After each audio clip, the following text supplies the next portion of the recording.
आदमी टेंशन तो हो जा, खर टेंशन भी हो जा, लेकिन भगवान की भक्ति भी अपना करता रहे दुखी सुखी होकर। उस टेंशन को भी पड़ी रहेगी, लेकिन मंत्र भी थोड़ा बहुत कर लेना चाहिए, छोड़ना नहीं चाहिए। अब ये तो मंत्र इस काल ने तो इतनी टेंशन कर रखी है इस प्राणी के साथ में, गिनती है को ना।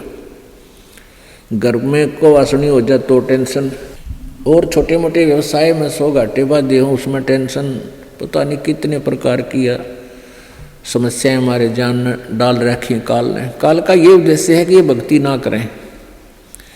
जब इनको मनुष्य शरीर प्राप्त हो तब तो इनमें इतनी टेंशन भर दी या विकार भर दिए, कोई घुट्टी लावे, कोई जुआ खेला, कोई दारू पीवे, बीड़ी पीवे, सिगरेट पीवे, कोई 2 नंबर के काम में, कोई कोठी बनाने के काम में, यानी को इनको सबको ऐसा व्यस्त कर रखा है कि फुर्सत को ना। और फिर अब ये है भक्ति का समय आ गया, अब ये भक्ति युग आ गया, भक्ति का काल आ गया, समय भक्ति काल, बिचली पीढ़ी आएगी।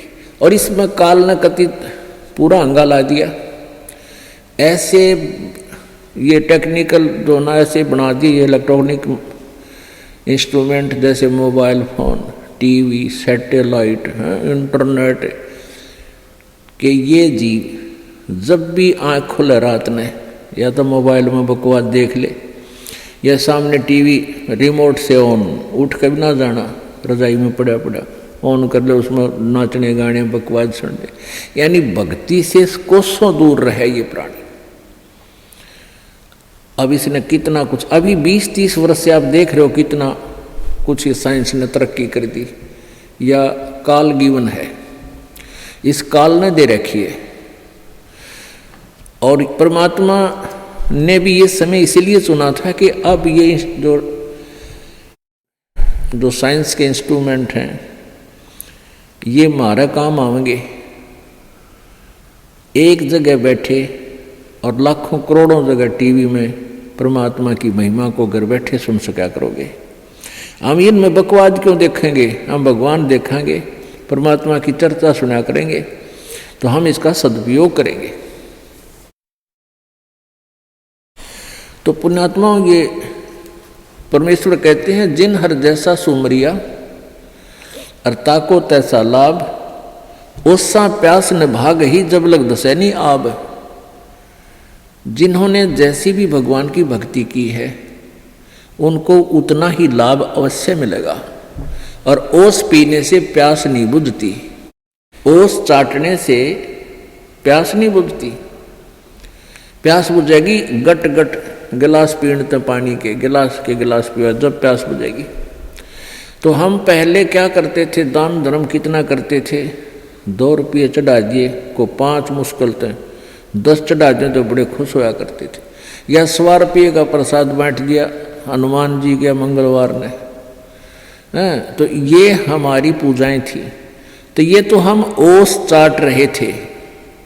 और अब आप देख रहे हो पाठ के पाठ करवाए जा रहे हैं, भगवान के हवन के लिए जोत के पैसे, जो जोत का घी दान किया जा रहा है, ये गिलास के गिलास पिए जा रहे हैं और इनसे प्यास बुझेगी।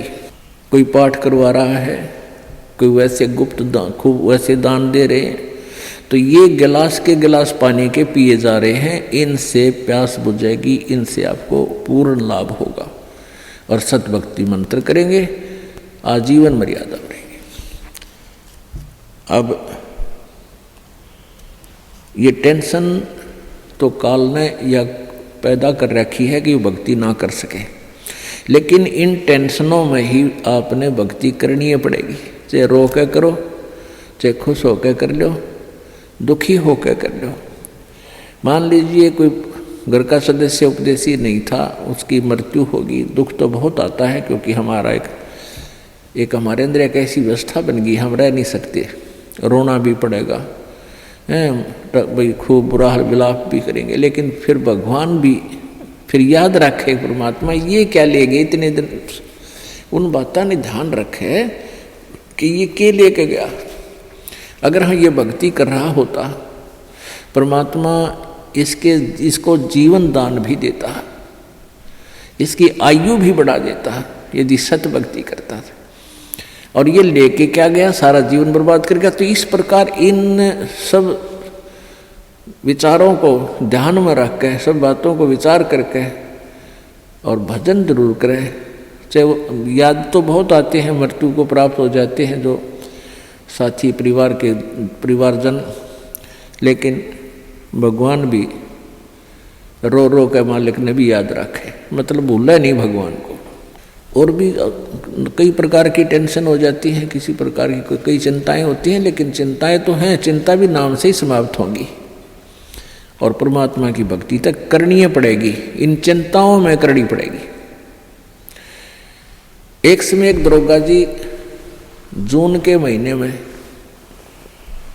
यानी गर्मी के मौसम में घोड़ी पर सवार होकर जा रहा था किसी दूसरे गांव में। रास्ते में किसान ने रहट जोड़ रखा था, रहट, हरहट। वो रहट क्या होता था कि उसमें एक पुली होती थी लोहे की, उस पुली के ऊपर के ऐसे एक चैन डाल दी जाती थी और उसको कोल्लू की तरह, एक कोल्लू आपने देखे हो हाथ के बैलों वाले कोल्लू, उस तरह कोल्लू की तरह बहल से चलाया जाता था और वो रहट का व्हील घूमता था वह पुड़ी, और उसके ऊपर चैन लगी होती थी। नीचे एक कुआं होता था, वो चैन इतनी लंबी होती थी कि कुएं के जल को छूती थी नीचे तक, और उसका बाल्टियां वेल्ड कर दी जाती थी चैन के ऊपर। और वो बैलों को घुमाया जाता था कोल्लू की तरह, तो वो व्हील घूमता था, वो पुड़ी घूमती थी, वह चैन साथ में घूमती थी, और नीचे से पानी आकर के खेतों में डलता था और खाली बाल्टियां वापस चली जाती थी और भरी बाल्टियां चैन के साथ ऊपर आती थी, ऐसे चलती थी। तब वो पानी खेतों में सिंचाई के काम आता था। तो किसान की घोड़ी को प्यास लगी, किसान को भी प्यास लगी। उसने देखा कि सामने रहट चल रहा है और पानी पीवेंगे, घोड़ी को भी पिलाएंगे। अब जो ही उस घोड़ी को निकट लाया वो दरोगा यानी वो SHO, तो रहट के अंदर से आवाज आया करती थी, वैसे जुगाड़ होया करते थे। वो व्हील व्याल चढ़ा रखे थे, वो चर चूं करके वह काफी जोर की आवाज आती थी उससे। वह घोड़ी उस चरचू ने सुनकर, चींचू ने सुनकर, और वह फड़क गई, 1 किला दूर जाके डटी।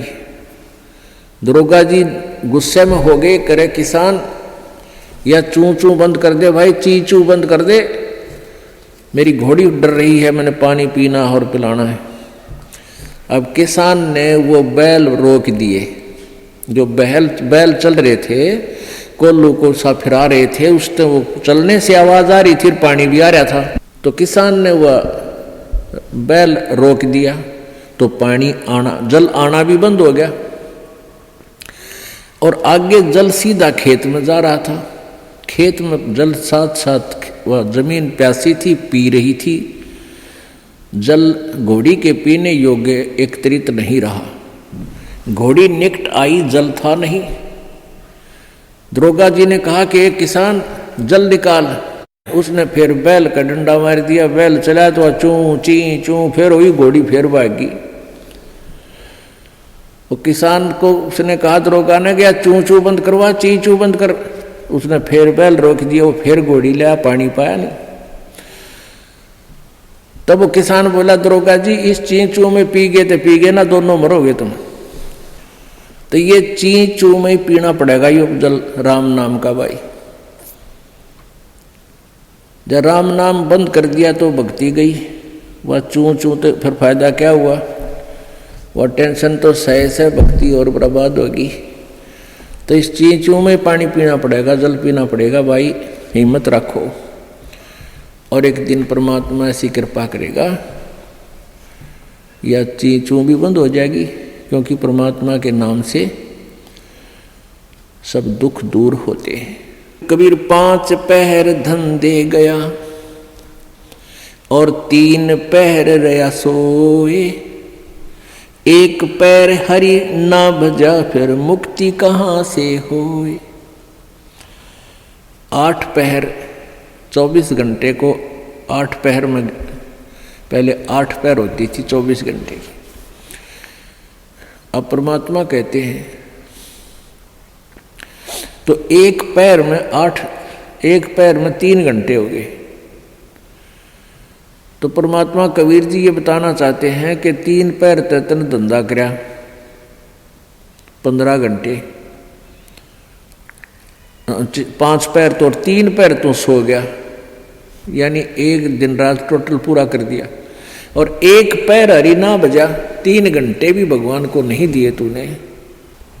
5 पैर धंधे गया, 3 पैर रया सो हुए, एक पैर हरि ना जप्यो मुक्ति कहाँ से हुई। यानी टोटल 3 घंटे परमात्मा ने बता दिए कि पूरे 24 घंटे में 3 घंटे आप भगवान के भजन में अवश्य लगाओ। और उनका ये नहीं है कि स्पेशल एक जगह बैठ के लगा लो, बहुत समय होता अपने पास। जैसे आप जी कोई मजदूरी के लिए जाते हो, घर से वहाँ तक घंटा 1 लगे, मालिक का सिमरण करता जा। बस में बैठकर जा रहे हो कहीं काम, बस वहाँ भक्ति करें। खेतों में जा रहे हो, खेतों से घर से लेकर वहाँ तक जो खूब भक्ति करे, अपना मंत्र ने याद रखे। और बहुत से ऐसे कार्य हैं जो काम करते करते भी हम भगवान की भक्ति कर सकते हैं। जैसे खेत में आली हल जोतता है, हमने देखे पहले ही आली में लक्ष्मी चंद की रागनी गाए जाते, हल भी जोड़े जाते। तो आप भगवान की भक्ति भी करें, कभी आरती करने लग जा, कभी भगवान की वाणी बोलने लग जा,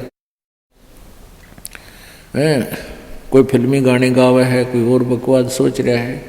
तो इस प्रकार हमने अपना सुमरण में 3 घंटे का समय निकालना चाहिए।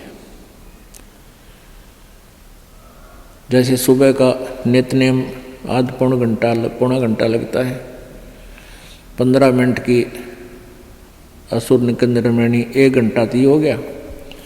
आध 35 मिनट की आरती होती है, 1.5 घंटा, बाकी 1.5 घंटा आपका सिमरण भी हो जाए ना। सिमरण आध घंटा मंत्र, 1 घंटे का श्वास का सिमरण, तो इतना भी आप कंटिन्यू कर लोगे तो भी आपका बेड़ा पार हो जाएगा।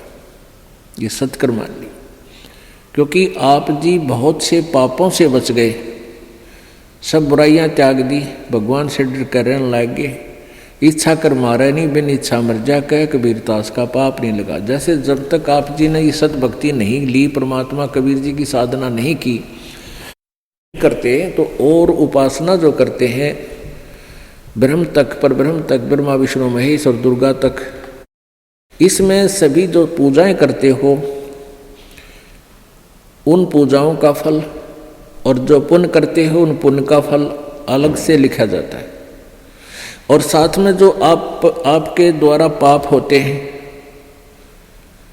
जैसे किसान खेत में हल जोतता है, उसके विषय में बता रखा है सूक्ष्म वेद में कि 1 अलाई और 1000 कसाई बराबर पाप होता है। 1 अड़ाई होती है 30 फुट चौड़ा, 20 फुट चौड़ी और 200 फुट लंबी, किले की, एकड़ की, इतना स्थान जिसमें से हल आड़ी ऐसे एक अड़ाई बोलता था उसको ऐसे बैल को ले जाता आखिरी सिरे से और फिर उसको ऐसे जोतता था, बाया करता। तो उस टुकड़े को 1 अड़ाई बोलते हैं। इतना स्थान हल से खोदा हुआ 20 बाई 200 फुट का एक हाड़ी ने जो खेत खोद दिया हल तय, उसमें पाप, और 1000 कसाई 1 बराबर पाप होता है। क्योंकि उसमें ना जाने कितने जीव जंतुओं के पेटा में गए, फाड़ी निकाल दी, वो कुछ निकाल दी, और उसको इतना पाप होता है। अच्छा, फिर उसको पुण्य भी होता है, क्योंकि उस खेत में गेहूं बो दिए, बाजरा बो दिया और चने बो दिए, ज्वार बो दी, तो उससे ऑटोमेटिकली कुछ बीज झटका जमीन पे गिर जाता है। उसको जीव जंतु खाते हैं, तो वो उसके गुड अकाउंट